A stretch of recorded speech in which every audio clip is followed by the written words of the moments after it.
Now, as promised, I am back once again to give you the review for the Superman and Alien San Diego Comic-Con exclusive NECA DC Darkhorse set. Okay, let's get into it.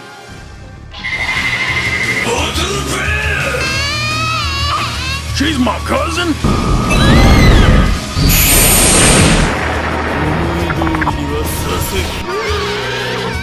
Come here!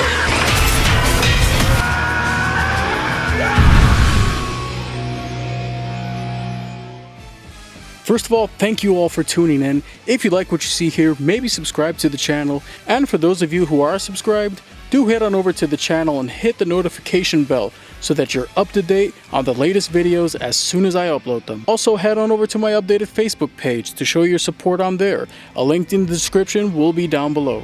Now, for some stupid reason, I said that the past box for Batman and the Predator, this was perforated. No, perforated is when something's easily terrible. What is wrong with me? Anyways, these logos here are nicely embossed on the packaging, so they stick out just a little bit. Everything you see here is pretty much all you get for the packaging design. Not very imaginative or creative. Very unfortunate. They could have done so much more with these packages. But anyways, let's just open it up and take a look at the inside.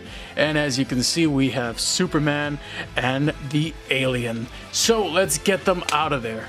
As you can see here, we have both the Xenomorph and Superman in their plastic container. Let's free them.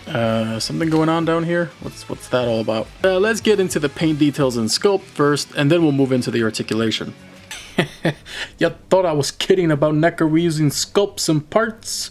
Superman and Batman pretty much have identical body sculpts. That being said, Superman isn't a character that's hard to pull off, so thankfully, NECA didn't screw the pooch here. Superman looks the part. His hair is glossy and has a blue dry brushing added in there for good measure. His jawline is jacked and his face looks, well, like Superman should. The eyes are proper, and the Superman symbol on his chest is painted nicely, as is the rest of the figure. Considering his suit is made up of the 3 primary colors, I'd laugh my ass off if they somehow managed to screw it up here, so luckily they didn't. I do like the use of darker blue shading throughout the body to add more definition to the muscles. Now, in terms of QC issues, you'll get the standard paint breakage and chipping around the joints, which blows donkey chunks, and you'll see some paint chipping on my Superman's left sideburn here. I don't know what happened. Also, the exposed flesh tone on his back looks like some blue bled off it and they simply just wiped it off with their finger before throwing him back on the assembly line. That or the whole body is blue and they just painted over it, which seems more likely.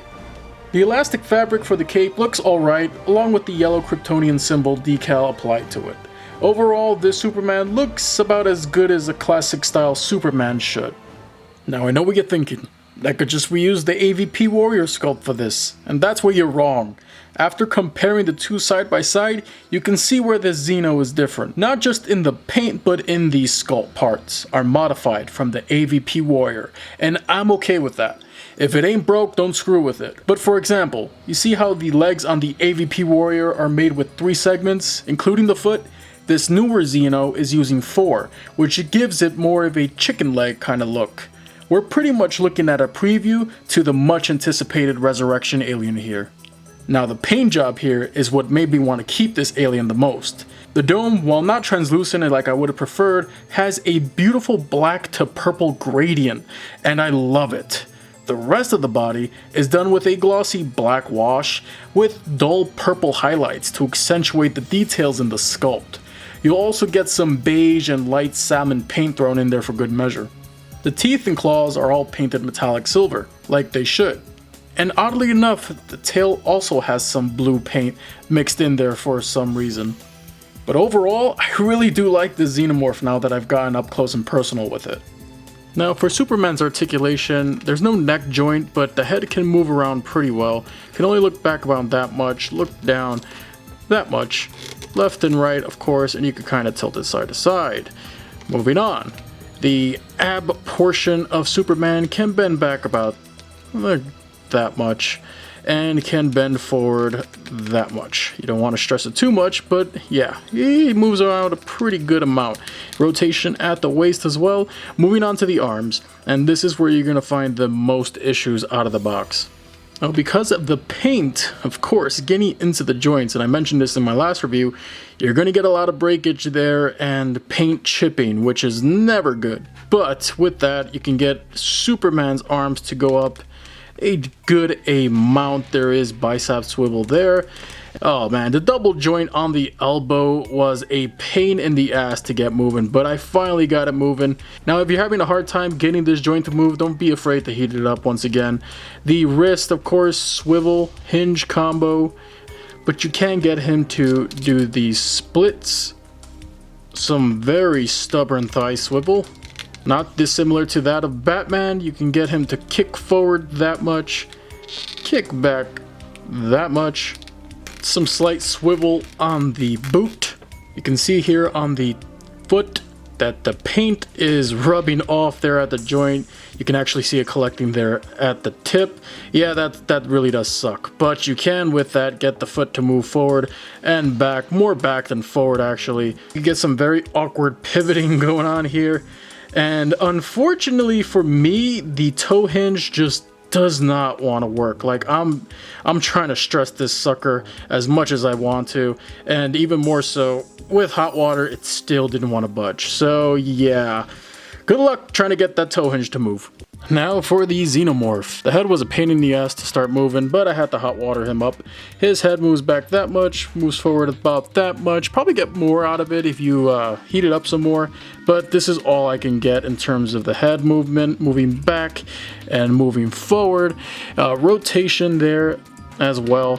The mouth opens and closes, of course, and the inner jaw does come out. You just got to use some tweezers or fingernails to get that sucker out of there. But yes, it does come out, and it comes out a decent amount. The arms can rotate a full 360.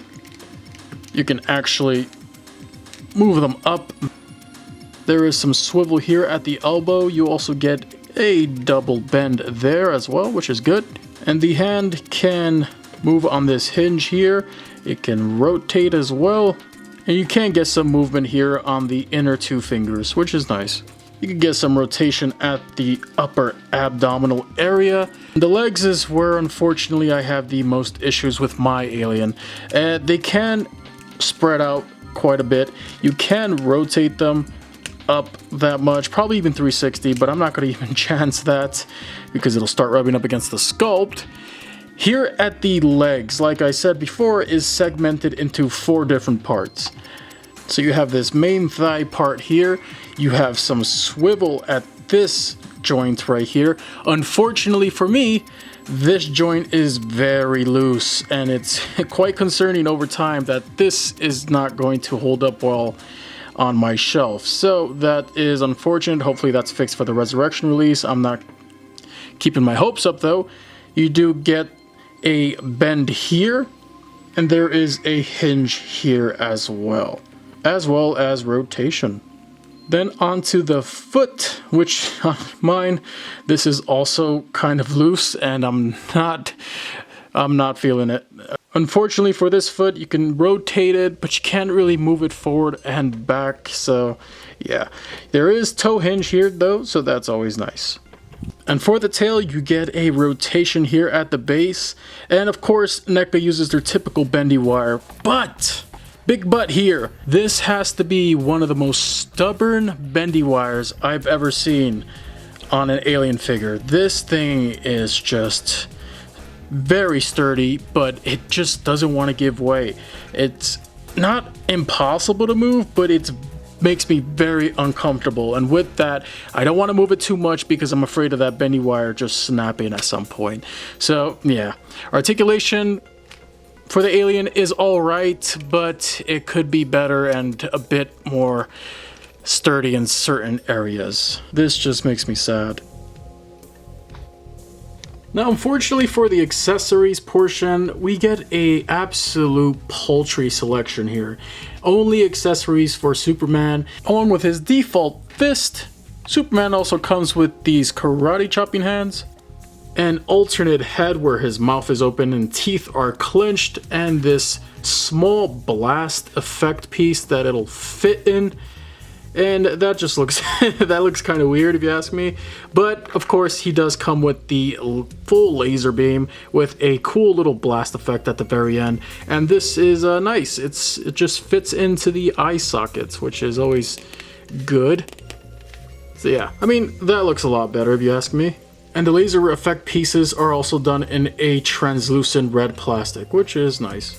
Now in terms of size comparisons, here we have Superman and the Xenomorph with the AVP arcade appearance Razor Claw Alien, as well as the Ultimate Armor Assassin Predator in the background. Here we have them with the AVP arcade appearance Chrysalis Alien, and of course the shining example of NECA's really shoddy quality control, the Arachnoid Alien.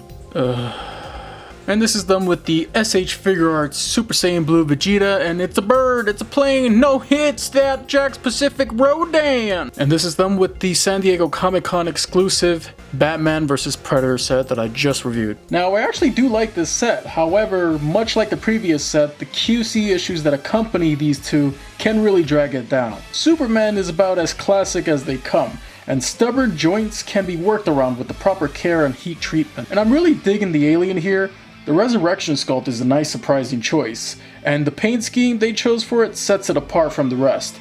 But the loose limbs and the stubborn bendy wire in the tail can be an absolute boner kill. The accessories this set come with are of decent quality, but the lack of an egg facehugger or even a chest burster for the alien is a huge missed opportunity. Now between the two sets, I'm gonna have to say that the Batman and Predator set is the better one of the two because of what it offers.